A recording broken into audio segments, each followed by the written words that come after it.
мен и после искаш от моите. Имаш ли 20 стотинки или не? Ето. Кой готин. Моля, много добре ме чу. За твое следене Виктор харесва мен. Не, мен.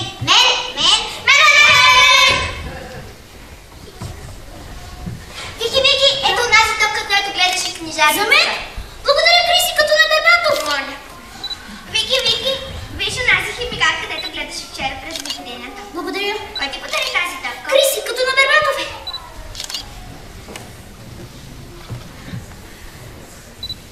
Вики, забравих да ти кажа. Ела на следобед. Добре. Той харесва мен.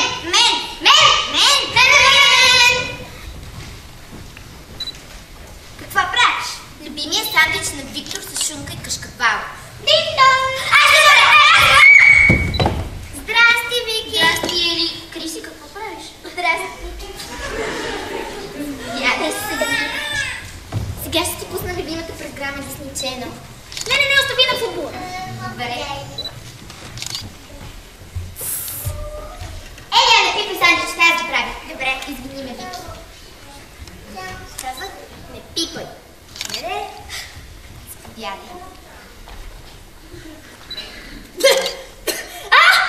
Криси, какво е това? Да ме отръгваме! Тръгвам си! Вики! Какво направи? Казах ти да не ми се пречкаш.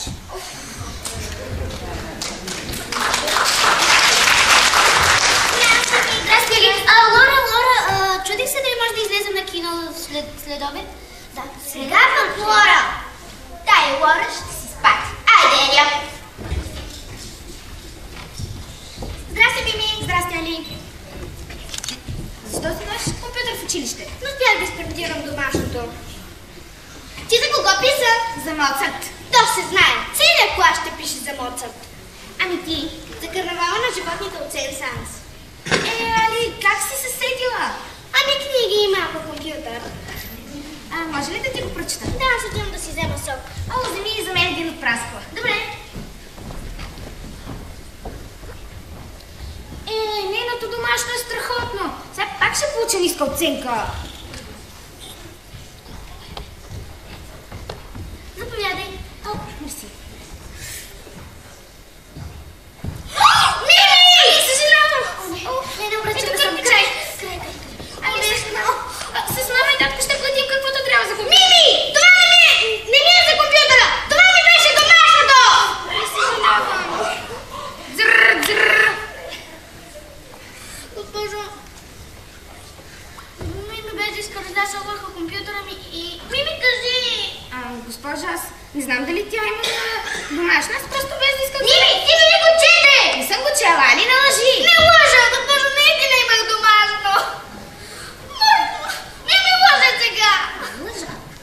Може ли да изляза?